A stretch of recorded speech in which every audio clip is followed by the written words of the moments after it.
Hey everybody, welcome to Tech Twice Weekly for November 3rd, 2014. This is your source for the most important technology news stories and discussion every Monday and Thursday evenings. I'm your host, Ben White, and tonight, as usual, my good buddy, Eric Fee. How's it going, man? Uh, I feel like death. No. Halloween was last Friday. Which I was also too sick to do anything on, which Oh, is weak. That's my favorite holiday. that sucks. Well, rest your vocal cords. We'll chew through some top stories, and if you feel like kicking something in, I'll send it your way. Mm. All right. Well, we're starting things off tonight. A little bit of tragic news to report from, not a little bit, a lot of it. Tragic news to report from Engadget on Virgin Galactic's space plane nicknamed Spaceship Two. It crashed in the Mojave Desert last Friday. This was not the first flight for the Spaceship Two, but it was its first flight under a new plastic-based fuel that was being tested to replace a rubber-based fuel that was used in earlier tests. The spaceplane was being manned by two test pilots, and immediately following the crash, there were reports of one fatality and one critical injury by the California Highway Patrol. Currently, the exact cause of the crash is under investigation by the FAA, but early reports cited an anomaly with the ship. Our thoughts are with the families affected by this tragedy, and we'll report Thursday if more information has been released. Can you believe the Xbox One and the PS4 are already almost a year old? Geek.com is reporting that as the current gen consoles approach their birthdays, both Sony and Microsoft are looking at a second generation console. These updated consoles are rumored to be much smaller than their current counterparts and possibly give a small bump in hardware specifications as well. Well, there have been a couple of leaked images on a suspected smaller APU for the Xbox One, giving some strength to the rumors on an Xbox One Slim. But this is all speculation, and there are currently no timeframes or prices announced. PC Gamer is covering Blizzard's latest announcement on banning players found cheating their way to the top of their popular collectible trading card game, Hearthstone.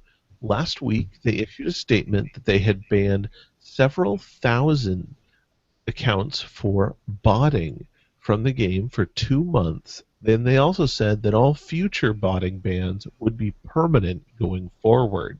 Now they've begun targeting win traders, which are Hearthstone players who are either using two separate accounts or partnering with a friend to trade wins back and forth, allowing them to earn rewards and prizes in the game without playing against actual randomly selected players.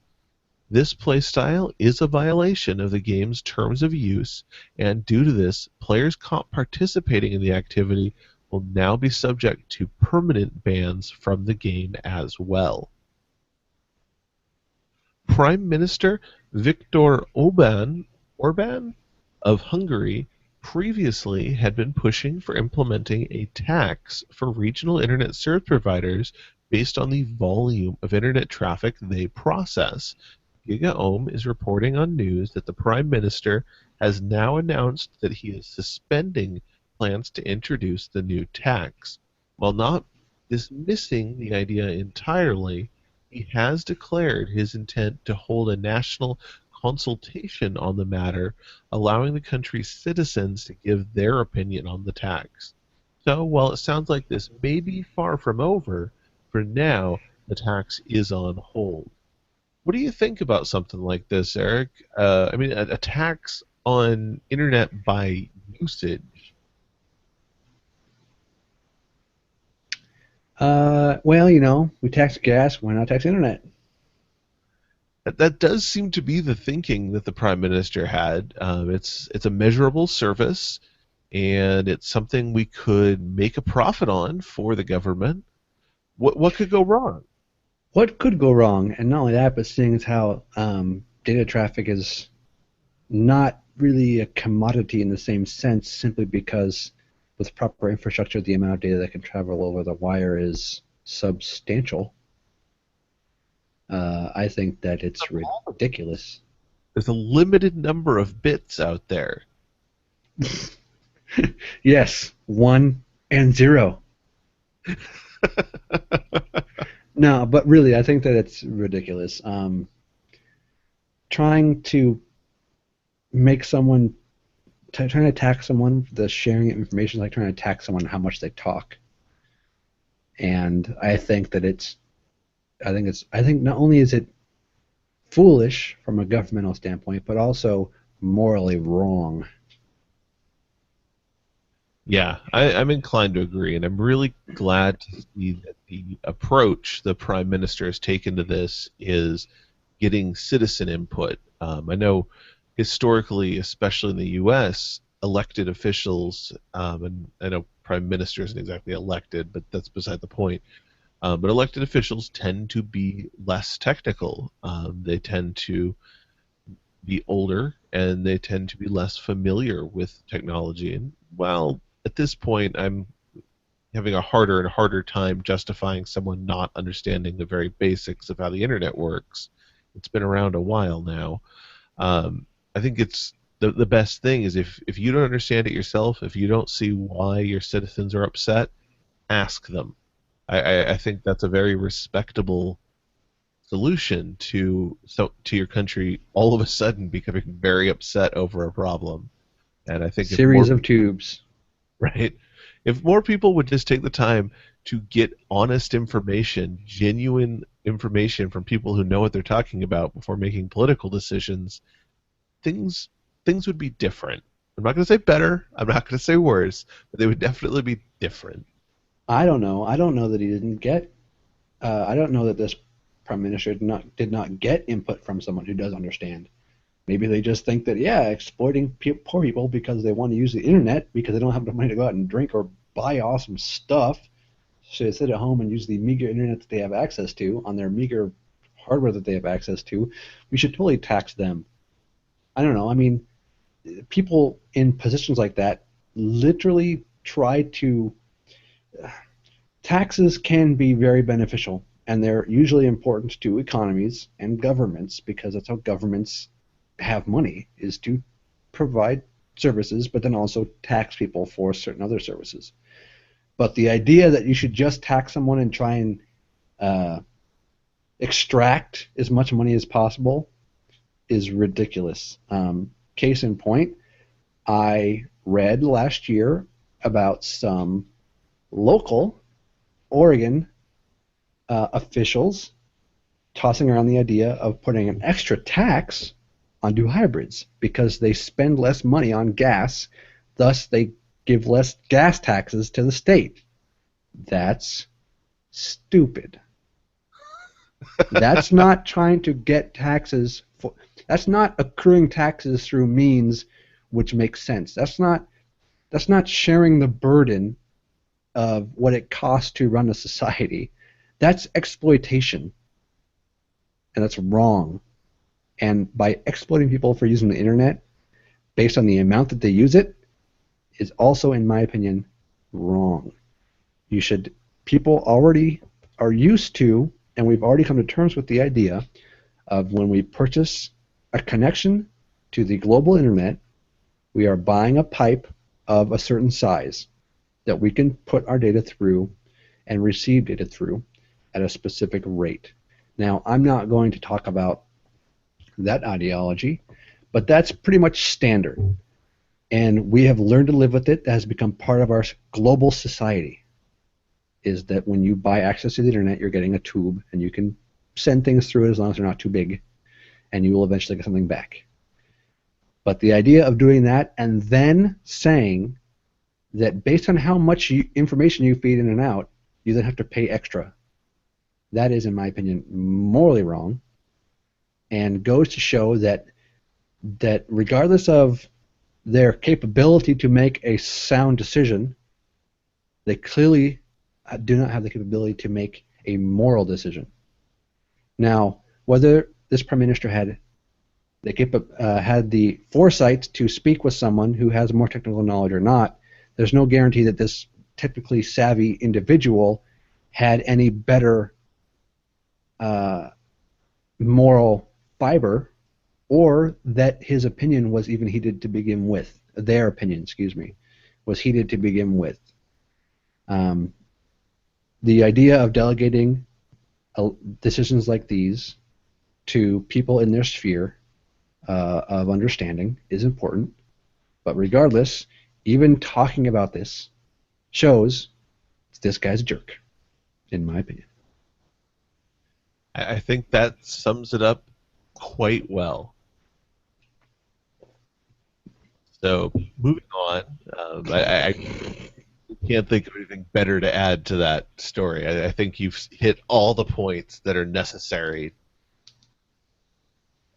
So that being said, are you a fan of the Cyanogen mod for many popular Android devices? Gadget Spot got their hands on Cyanogen mod's leaked roadmap for version 12 based on Android Lollipop, thanks to an anonymous tip. One thing the roadmap makes clear is that CyanogenMod is making security a number one priority, going so far as to state that devices which do not support SC Linux or encryption by default then will not receive a officially supported stamp from CyanogenMod version 12.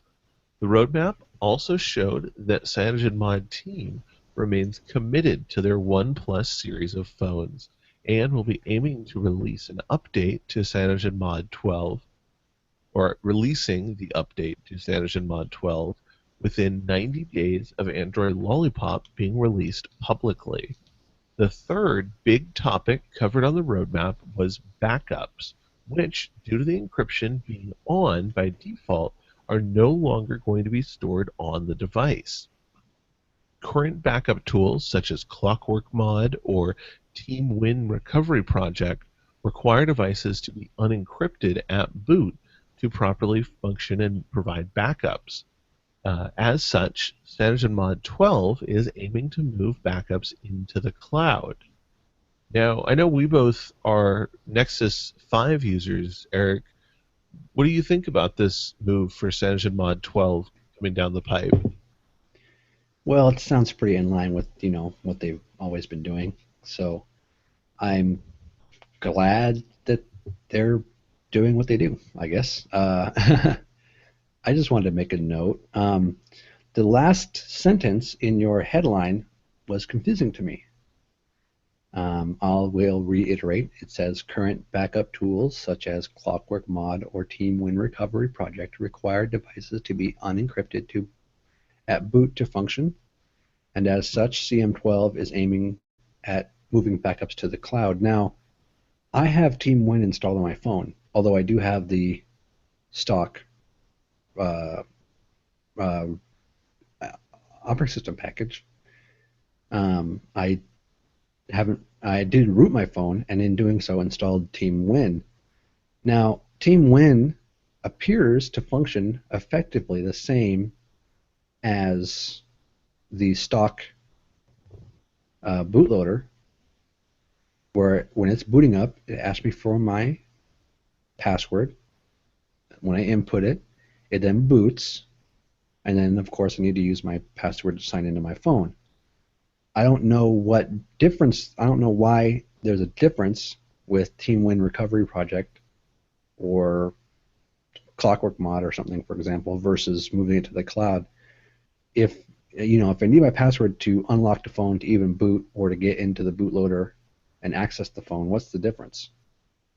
Um, Mainly, getting a bit technical on it, the difference outlined in the article by Gadget Spot is that Clockwork Mod and Team Win, TWRP as most people probably know it, um, you look to use Nandroid for backups done remotely from the device.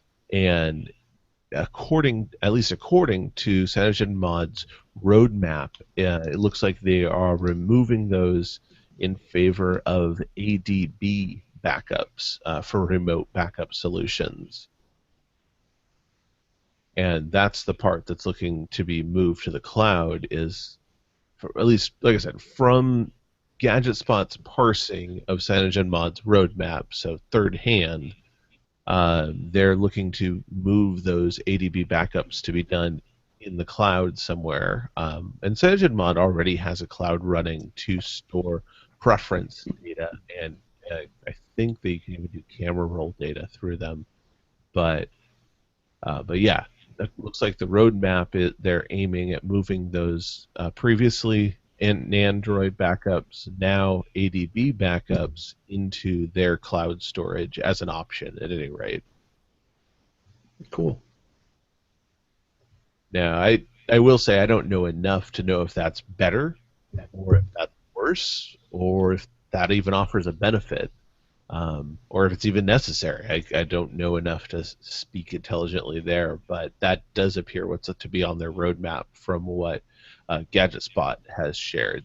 It's worth noting they did not share the actual text of the roadmap verbatim.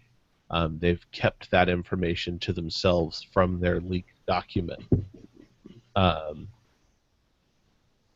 so, and as I say that, it looks like actually they've updated the document. I originally checked it out, and they have added the document here, the true actual roadmap documents written out down below.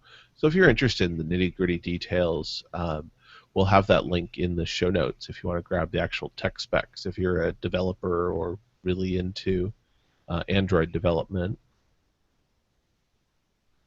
The last story we've got for headlines is from The Verge, and they're passing along news that Facebook has taken a unique step toward user privacy by launching a new Tor enabled URL, Facebook core www.i.onion.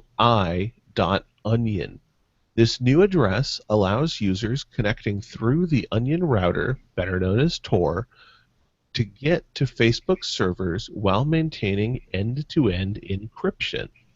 They're the first website registered with a certificate authority to offer a end-to-end connection over the Tor network. So now Facebook users either wanting to hide their traffic from government censorship or bypass other internet restrictions have a viable option to connect to Facebook. That all being said, keep in mind that once connected to Facebook, all your traffic within Facebook can still be tracked as usual. If you're connecting over SSL to Facebook, you're still got that connection and that security there, but Facebook, as usual, is going to be tracking your activity for marketing and whatever other purposes they have. So there's no additional protection offered there. Once logged into Facebook, you're in Facebook and they know what you're doing. Do you use Tor much for anything, Eric? No.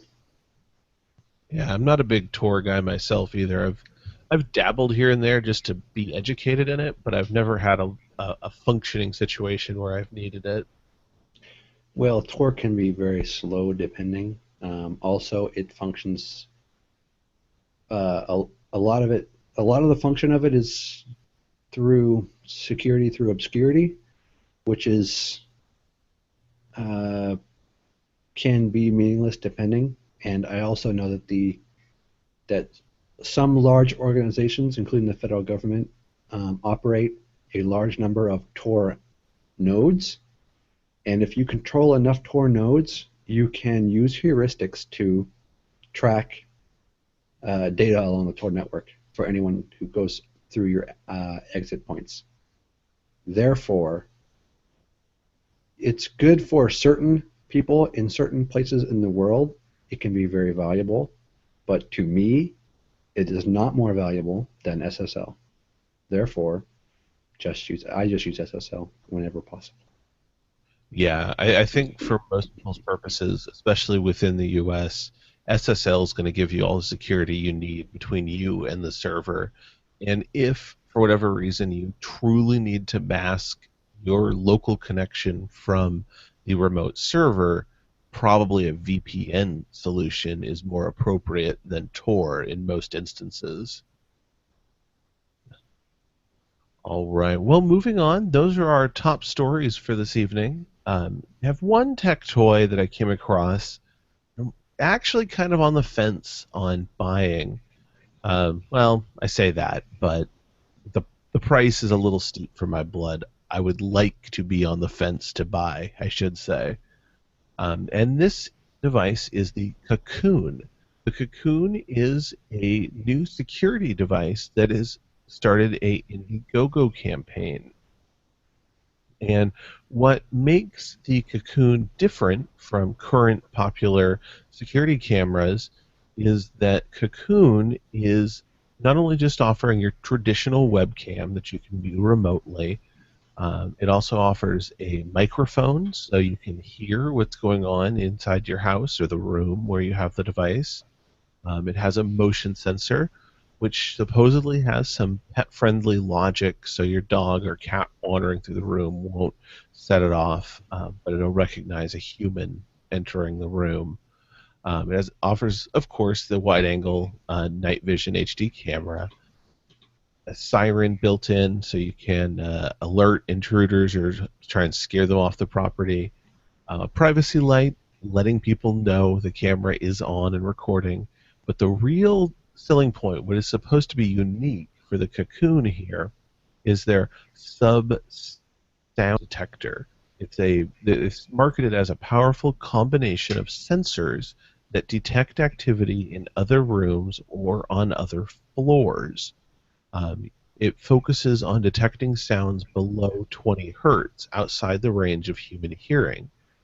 So the goal of this would be if you had this, say, in on the main floor, or maybe you had this upstairs in a bedroom, it theoretically could detect someone breaking into downstairs or somebody moving around in the house or something like that. That's the marketing here. Um, I don't know. I like the idea of it. I'd want to see it in practice more than just their marketing video. But what do you think about this, Eric, as a potential home security device? Sounds all right, I guess. I read the article, and the idea of a machine learning the way I walk around my house and the way I use things could be potentially valuable, but it could also raise false positives. And with a security system, I want to, of course, minimize false positives. Um, and often with security systems, the the important thing to understand is that if someone wants into your house bad enough, they either don't care about it in the first place, or they will spend enough money to bypass it. Therefore, it's important to recognize what you're trying to guard against, what you're trying to guard, how much money you're willing to spend, and how much money you want an attacker to have to spend to break through it. Because no security is ever 100%. It's always a talk about money and skills involved at deterrence.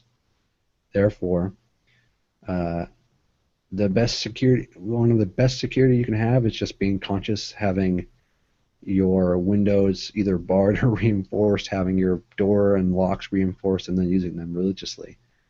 As many security systems go, a lot of them are based on evidence collection more than prevention. So, make sure that you have whoever attacked your house or entered your house on camera, possibly with alerting police through a security system, maybe with service driven. So you have someone, a company is monitoring your security system, and when a breach is detected, the police are called. All these things are cheap, easy to do, and have proven their effectiveness. I don't know about the effectiveness of this machine's ability to discern between Me versus someone else. I mean, is it going to call the police if I'm drunk, or is it going to call the police if I hurt my leg and walk funny? Is it going to call the police if a friend of mine enters the house when I'm not home, even though they have permission? Is it going to, so there are all these kind of caveats with security systems that this thing doesn't, that I don't read any address to in the article. It could have these things in mind, but also might have no connection to the police at all, which is then it may be useless. And lastly, how hard is to trick or fool? I I don't know. That's a good thing to look at if you're trying to invest in a security system to keep your home and your goods and your family safe. Yeah. I mean, one thing that reading through the page, it very clearly is not have any connection to police, medical, or fire. All this device is a smart webcam, and if it detects something that it finds unusual, it notifies you on your wireless device, your cell phone or whatever. And that does require you to actively be paying attention for any response to happen. And the first thing I thought of about this, I mean, I love the idea of it, but my first concern is, well, it's connected to the internet. What happens if the internet goes out? And they do answer that in their FAQ here. They ask the question, one, does it need a phone line? And it does not. It does not use a phone line. It's connected over Wi-Fi. And then the next question, what happens if an intruder cuts the power to the home? And it says here, if Cocoon is disconnected from the main or from the internet, then the cloud system will alert the user, so you'll get notified that you've lost power to the Cocoon. And Cocoon maintains a heartbeat connection with the cloud system. So that's how it recognizes that it's been disconnected. Apparently, the device does store some video and audio locally, but unless you have a lot of these in your home, I mean, if you have one in the strategic entry points, I suppose, and then the intruder comes through the office, you may fill up that video with a whole lot of nothing and some banging before that it can't even broadcast to you. So that is probably the weak point of the entire system. Is should you lose internet, this device has very very limited service to offer. Well, Par- on that note, no, go ahead. I mean, most systems are work via telephone, and many systems don't have like hiccup timers or keep alives to let the security system know. So I mean, like I said, if you know enough about a residence or you spend enough time and money, you can usually break in. You can usually overcome any kind of security measure. The idea, though, of course, is one, catching people who don't care, i.e., the crackhead who wants to steal your pearls and off them for $20 to buy more crack, and then, but that's like your best bet for what you're trying to stop. There are very few home invasions that are very targeted towards regular, everyday folk. Yeah, no, I think it's right. This is going to largely detect smash and grabs, and if it's not immediately tied to police for response, if it's waiting for you to dig your phone out of your pocket when you have a second and you're not busy doing whatever you're doing, not at home, yeah, it's very likely that they're going to be out before you have any idea there's a problem. So I don't know. The more I talk about this device, the less interested I am in it. I feel like, especially because right now, to buy in on this home security system, they're asking for $250 to back the device, and I don't know. $250 is asking a lot. I can get quite a few simple Wi-Fi webcams to put around my house and DIY something like this really simply. Um, and I feel like that would offer just as good of functionality as this cocoon is marketing. Maybe. Again, it's always what you target. And also, there's not enough information in that specific article to know if I'd want to back it or not, just because there's a lot of technical unknowns with the blanket statement of, well, machine learning, it figures things out. It's like, yeah, that's great, but I don't really, you're not really giving me a whole lot of confidence by just saying, well, it learns stuff.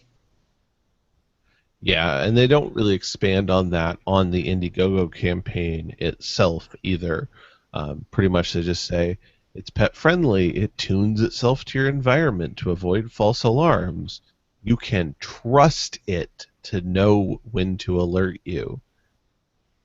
Uh, I don't even trust myself with that responsibility. right. So I don't know. If you're interested in a home security thing, maybe this is for you. If you're really excited about a project like this or home security cameras in general, I'd love to hear your feedback. Hear why you think it's such a good buy or a good security device. Um, you can reach us at um, you can reach us at feedback at techtwiceweekly.com. And I'd love to get your insight on that. But let's see, moving on here. Let's see.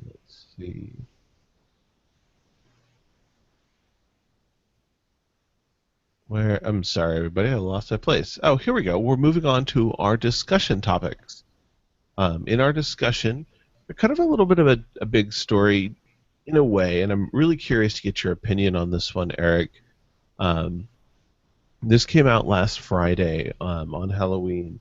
A Virginia Beach Circuit Court ruled that an individual in a criminal proceeding cannot be forced to divulge a passcode to his cell phone, as that would violate the self incrimination clause of the Fifth Amendment. That being said, at the same time, the court held that an individual can be compelled to give up his fingerprint to unlock a Touch ID or other fingerprint protected device. Now, this means that passcodes, at least based on this one instance, passcodes are more secure than biometrics. What do you think of that? Uh, well, first of all, I read that article, and the the comparison that the court said was that a fingerprint is like a key.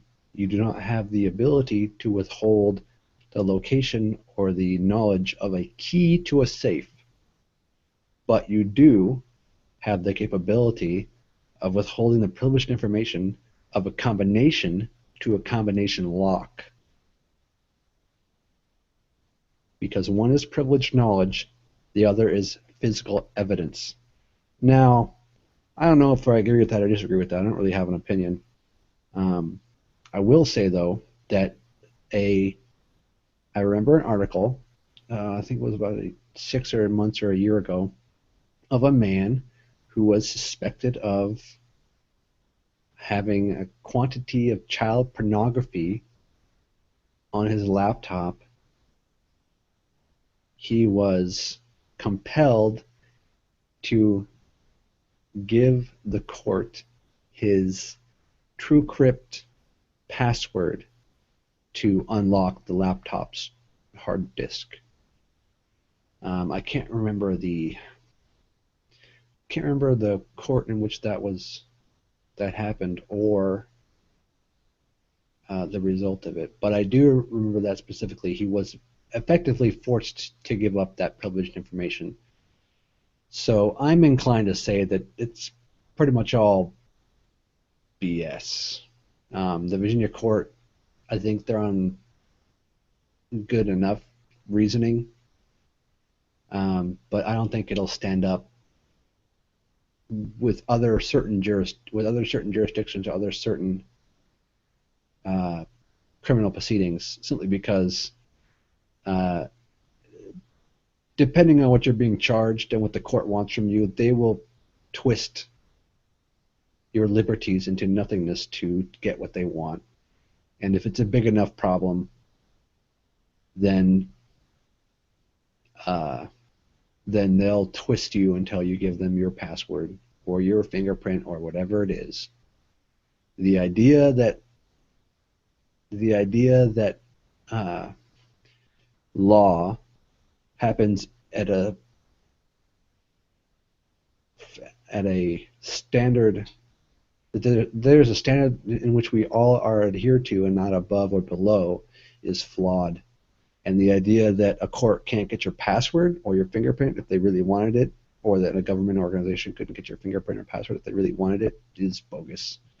They will if they want it bad enough, because when you no longer, when you are someone's enemy, you cease to be a person and you become an obstacle, and people will take down that obstacle, even if it means taking down a person.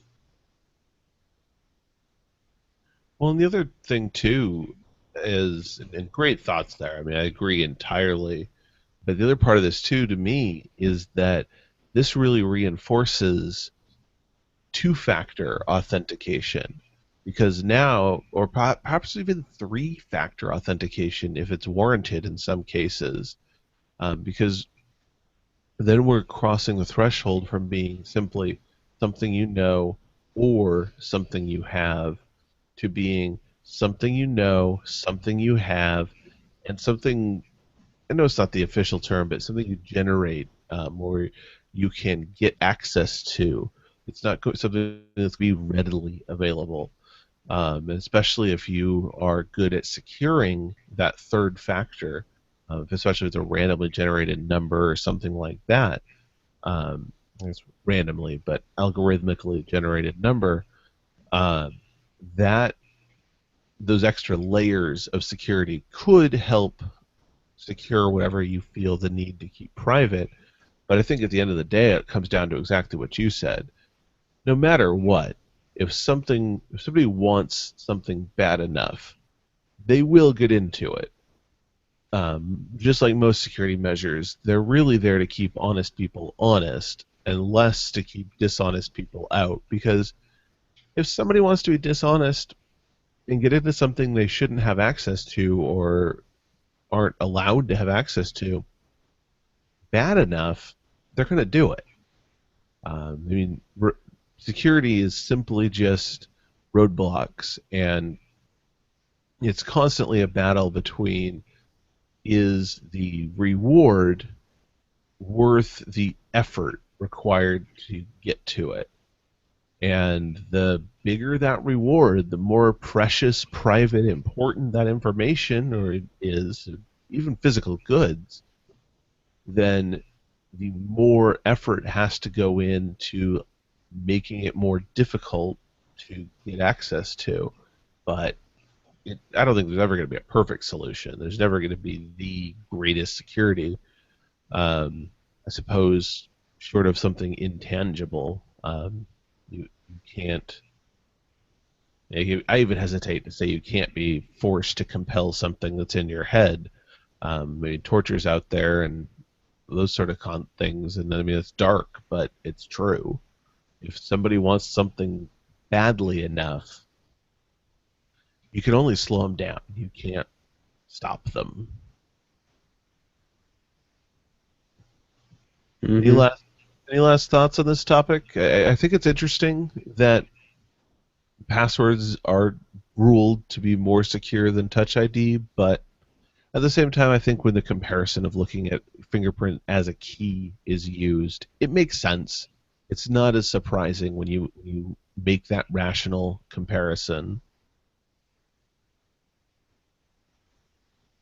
Indeed, I think that uh, right now we are growing up in a digital world where things are becoming uh, effectively impossible to crack when sufficiently encrypted. You know, a key of a certain size cannot be brute forced in our lifetime on current computers. Uh, and the only way to get access to it is by having the correct passphrase, password, key, whatever. And law does not know how to deal with that. Our Western governments, worldwide governments, do not know how to deal with the incapability to access large amounts of data. And as we're seeing, they are incapable of dealing with that fact with grace, and instead, people are being threatened and destroyed so that someone somewhere can get a conviction or not.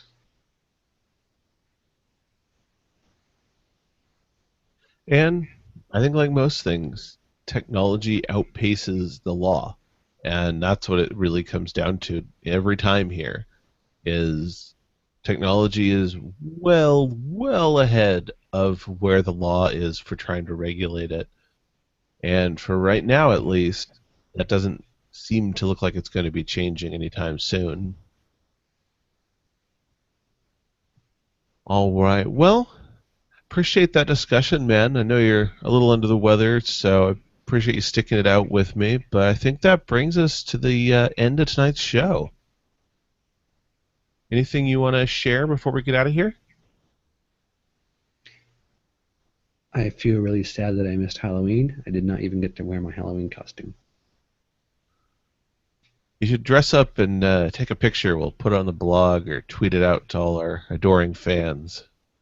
All one of them. Actually, I think we have like a good couple of likes on Facebook. We do actually at facebook.com/tech twice weekly. We've got some fans on there, and we're regularly getting downloads through our website at techtwiceweekly.com. So we definitely have some subscribers to the RSS feed there. And we're also in various different podcast directories. We're in Blueberry and really spacing on one of the really big ones. Maybe it'll come to me if I just keep rambling on and on and on. Stitcher. We're in the Stitcher. We're in the Stitcher directory, so you can find us there. But yeah, and if we're not in your favorite podcast directory and you somehow stumbled across this in iTunes or something like that, let me know. Tweet me at TechTwiceWeekly or email feedback at TechTwiceWeekly. I'd love to remedy that and get the show posted up in your favorite podcast directory. Whatever's going to make it easier for you to enjoy is important to me. All right. Well, that being said, have a good night, everybody. Really appreciate you listening. Thursday's show is a bit up in the air. I may just record a brief headlines show. We'll see. I'm going to be traveling. I'll be down in Florida. So, um, yeah, there may not be a show. There will definitely be a show next Monday. No matter what, I'm back in town, business as usual, but we'll see what happens on Thursday. Keep an eye on Twitter. That's going to be the best place to find out what's going on. And we'll see. Like I said, it's all up in the air. It's going to be crazy with some travel. But thank you for hanging out with us. Thank you for putting up with some infrequent shows over the last couple of months. Things have been going crazy a little bit, but they should be leveling out soon. So, with that said, for Eric Fee, I'm Ben White. Have a good night, everybody.